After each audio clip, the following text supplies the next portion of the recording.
Dalam kehidupan berbangsa dan bernegara, kita sering dihadapkan pada situasi tarik ulur antara dua hal.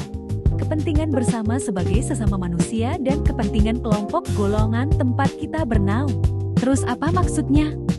Nilai kemanusiaan, yaitu prinsip-prinsip dasar yang melekat pada setiap orang tanpa terkecuali, seperti hak untuk hidup, hak untuk diperlakukan secara adil dan beradab, hak untuk mendapatkan rasa aman, serta prinsip toleransi, empati, dan saling menghargai.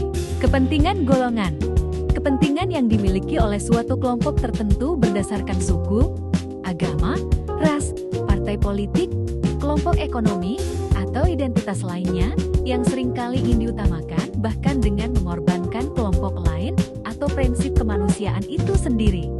Meneguhkan nilai kemanusiaan di atas kepentingan golongan berarti ketika terjadi benturan, kita memilih untuk membela hak dan martabat manusia, siapapun dia, daripada membela kepentingan kelompok kita sendiri yang mungkin merugikan orang lain.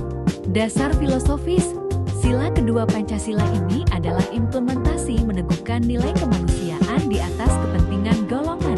Berarti, ketika terjadi benturan, kita memilih untuk membela hak dan martabat manusia, siapapun dia, daripada membela kepentingan kelompok kita sendiri yang mungkin merugikan orang lain. Langsung dari sila kedua Pancasila, kemanusiaan yang adil dan beradab, sila ini menempatkan nilai kemanusiaan sebagai fondasi yang harus mendahului dan melandasi sila-sila lainnya, termasuk Persatuan Indonesia sila ketiga. Persatuan yang sejati bukanlah persatuan yang dipaksakan dengan menginjak-injak hak kelompok lain, melainkan persatuan yang dibangun di atas pengakuan dan penghormatan terhadap martabat setiap individu. Dengan kata lain, kita tidak bisa membangun persatuan bangsa jika masih ada anggota masyarakat yang hak kemanusiaannya dilanggar oleh golongan yang lebih kuat. Bentuk-bentuk ketegangan antara kemanusiaan dan kepentingan golongan, yaitu ada. Pertama, politik identitas dan diskriminasi. Kedua, korupsi dan kesenjangan ekonomi. Ketiga, hukum yang tidak adil. Keempat, intoleransi dan perundungan bullying. Mengapa ini terjadi? Karena adanya pertama rasa solidaritas kelompok yang berlebihan groupthink. Kita secara psikologis cenderung setia pada kelompok kita dan melihat kelompok lain sebagai ancaman. Kedua, ketakutan. Takut dikucilkan dari kelompok jika bersikap kritis atau membela pihak lain. Ketiga, polarisasi. Dunia yang semakin terpolarisasi memaksa kita untuk memilih kubu, sehingga sulit berdiri di atas nilai-nilai universal. Bagaimana cara kita mengatasinya?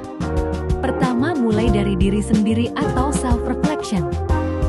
Selalu bertanya, apakah tindakan atau dukungan saya ini merugikan atau menghina martabat orang lain? Kedua, bersikap kritis terhadap kelompok sendiri. Berani menyuarakan kritik ketika kelompok, partai, atau komunitas kita sendiri melakukan kesalahan. Inilah wujud cinta yang sesungguhnya. Ketiga, membangun jaringan kemanusiaan. Bekerja sama dengan orang-orang dari berbagai latar belakang untuk menyelesaikan masalah kemanusiaan, seperti membantu korban bencana, memerangi kemiskinan, atau membela kelompok rentan. Keempat, mendorong sistem yang adil.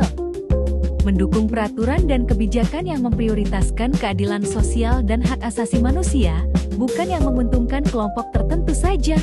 Jadi kesimpulannya adalah, meneguhkan nilai kemanusiaan di atas kepentingan golongan adalah panggilan moral yang menantang namun sangat penting. Ini adalah fondasi untuk membangun masyarakat yang benar-benar adil dan beradab. Prinsip ini mengajarkan bahwa menjadi manusia yang baik harus didahulukan daripada menjadi anggota kelompok yang fanatik. Dengan meletakkan kemanusiaan sebagai kompas tertinggi, kita bukan melemahkan persatuan. Justru kita sedang membangun persatuan yang lebih inklusif, kuat, dan bermartabat. Pada akhirnya, bangsa yang besar adalah bangsa yang warganya mampu melihat sesamanya pertama-tama sebagai manusia, baru kemudian sebagai bagian dari golongan tertentu.